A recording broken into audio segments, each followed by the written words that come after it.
여러분 반갑습니다. 반도체 오빠 트레저입니다. 버전스 이제 마지막 방송 시간이 다가왔네요. 내일이면 또 주식시장 열립니다.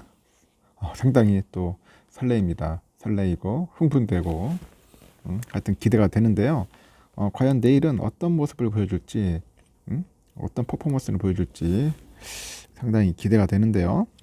또 폭락을 하는 건지 폭등하는지 모르겠지만은 일단은 반도체 섹터는 좀 오를 거예요. 근데 개미들이 엄청나게 팔 것 같아. 개미들은 계속 연말까지 아주 쉴 틈 없이 팔 겁니다.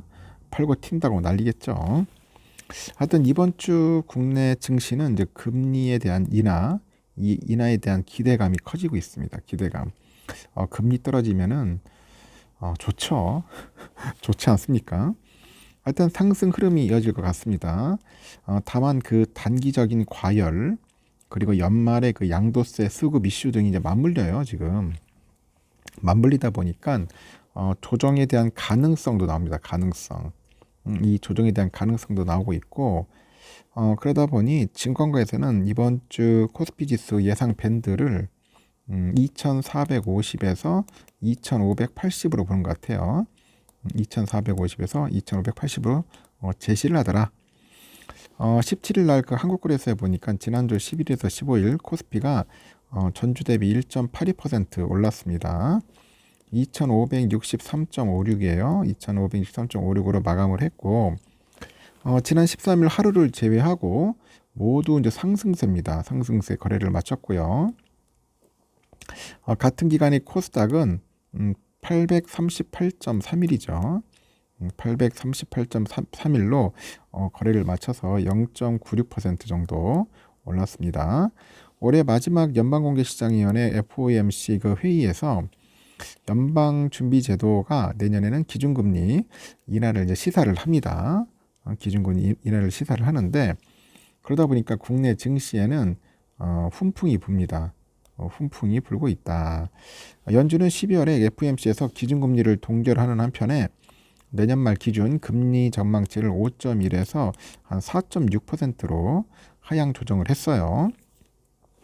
내년에는 0.25% 정도 해가지고 세 번에 걸쳐서 기준금리를 인하할 거라는 그런 이야기들이 있습니다. 그렇게 예상되는 대목도 있고 이렇게 금리 인하 기대감이 계속되다 보니 상승 추세가 유지될 것으로 예상합니다. 상승 추세.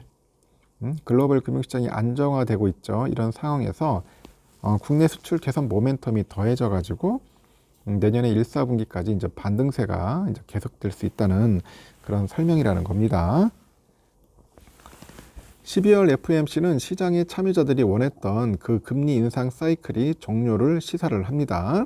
그리고 내년에 금리 인하 횟수 이제 확대가 전망되고 경기 연착륙에 대한 기대를 모두 다 충족시켰답니다.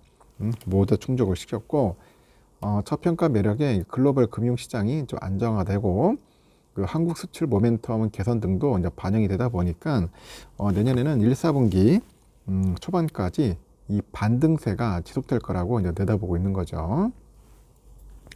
다만 금리 인하 기대감이 선 반영된 만큼 단기 과열에 대한 우려도 나옵니다. 단기 과열에 대한 우려도 나오더라. 이 금리 인하로 이제 증시가 크게 오를 것이다. 증시가 크게 오를 것이라는 그런 기대감. 이래 기대감은 버려야 한다. 버려야 한다는 그런 조언이죠. 시장에서는 금리 인하 기대감은 당분간 이어질 것으로 보이는데 그 인하 기대감은 일부 선 반영이 됐어요. 그 금리 인하 시점이 늦어지거나 이제 과도한 그 금리 인하 기대감이 축소된다면은 주가의 되돌림 현상이 발생할 수 있다고 이제 짚는 거죠. 매년 연말이면은 그 반복되는 양도세 회피용 매도 물량도 이제 부담이라는 그런 지적이 있어요. 그래서 비둘기파적인 그 FOMC 결과는 주가의 긍정적인 요인인데 국내 주식시장에서는 업종별 그 차별화 흐름을 보이고 있다고 합니다. 그래서 이달 들어서 개미들이 코스피 시장에서 3조 한 7천억 정도 가량 해서 순매도 이어가면서 하방 압력을 키우는 등 양도세와 관련한 개인 수급 이슈가 현재 지배적인 상황이다. 그렇게 설명을 하는 거죠. 단기 조정 가능성을 배제할 수는 없는데 내년에 그 상승 추세 전망은 유효한 만큼 코스피가 한 2,500선 이하로 내려오면은 매수 기회로 삼아야 한다는 그런 조언도 있어요. 내년에 상승세는 강화됐고 지난 10월 이후 상승 국면도 유효한데 단기 조정 가능성을 경계할 시점이라고 합니다. 그래서 단기 매매 측면에서 일부는 차익 실현 이후에 2,500선 이하에서 또 한 번의 매수 기회가 오지 않겠나 그렇게 내다보고 있는 것 같아요. 한번 크게 또 내려 꽂으면은 또 열심히 또 모으라는 그런 것 같아요. 근데 과연 그게 될지는 모르겠습니다. 금요일 날 아주 흥미로웠습니다. 코스피는 올랐어요. 근데 코스닥은 내렸죠. 그래서 코스닥이 좀 빠졌는데 이것도 어떤 종목은 또 오르고 어떤 종목들은 또 떨어지고 상당히 좀 흔들세를 보였습니다. 미국장은 보니까 아주 골 때리더라고요. 뭐 내렸다 올랐다 내렸다 올랐다 또 내렸다 뭐 그런 모습을 보였습니다. 그래서 소폭 올랐는데 나스닥도 잘 가다가 쭉 빠지다가 다시 또 올라가다가 쭉 급하게 또 떨어졌어요. 급하게 떨어졌는데 그래도 0.35% 정도 올랐다는 겁니다. S&P도 마찬가지로 쭉 빠졌다가 다시 또 올랐다가 쭉 빠집니다. 그래서 약보합으로 끝났고 영국은 좀 많이 빠졌습니다. 0.95%, 프랑스는 0.28% 올랐고요. 하여튼 독일은 보합으로 끝났고 하여튼 흥미로웠습니다. 필라도 마찬가지인데 좀 올랐다가 좀 빠졌어요. 그런데 좀 많이 올랐어. 지금 보니까 그 완만하게 거의 상승이죠. 지금 상승입니다. 거의. 그래서 예전에 제가 이때 막 열심히 모아야 한다고 내가 주구장창 주구장창 얘기를 했는데 이때 매수하신 분들은 지금 좀 따뜻할 겁니다. 올겨울은 따뜻하게 지금 보내고 있을 것 같아요. 환율은 1,304원. 야, 환율 골 때립니다. 훅 빠졌다 올랐다가 훅 빠졌다가 또 올랐다가 빠졌다가 올랐다가 며칠 전에 24원 정도 빠지더라고요.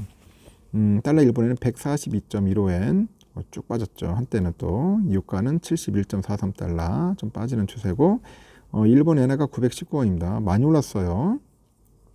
유로화는 1424.1원, 중국 이엔화 182.75원, 휘발유 1592.68원 하락, 국제금값 2035.7달러 하락, 국내도 85,189.46원 상승했습니다. 미국 국채 10년물은 3.91이네요. 3.91로 한때 뭐 4.9에서 뭐 4.876 하다가 결국은 4%대 깨지고 이제 3.9%대까지 내려왔다는 거죠.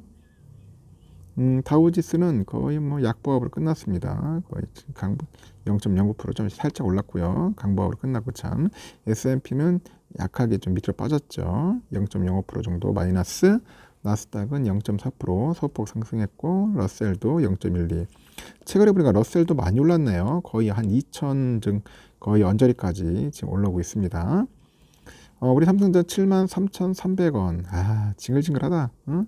74,000원선을 뚫어가지고 75,000원 빨리 가야 하는데 가지를 못하고 있네요.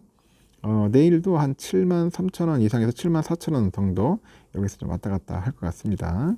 74,000원 갈 것 같고 우선주도 59,300원까지 밀렸는데 다시 또 6만원까지 갈 것 같아요. 그래서 연말까지는 한 6만원 정도 터치해서 한 6만 1,000원까지 한번 내다보고 있습니다.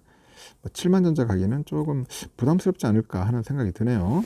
또 어떤 이슈, 어떤 변수가 있을지 모르겠는데 개인적으로 볼 때는 한 6만전자 언저리에서 좀 왔다 갔다 할 것 같습니다.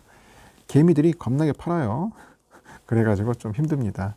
그 점 참고하시고 일단은 편안한 밤 보내십시오. 매우 춥습니다. 감기 조심하시기 바랍니다.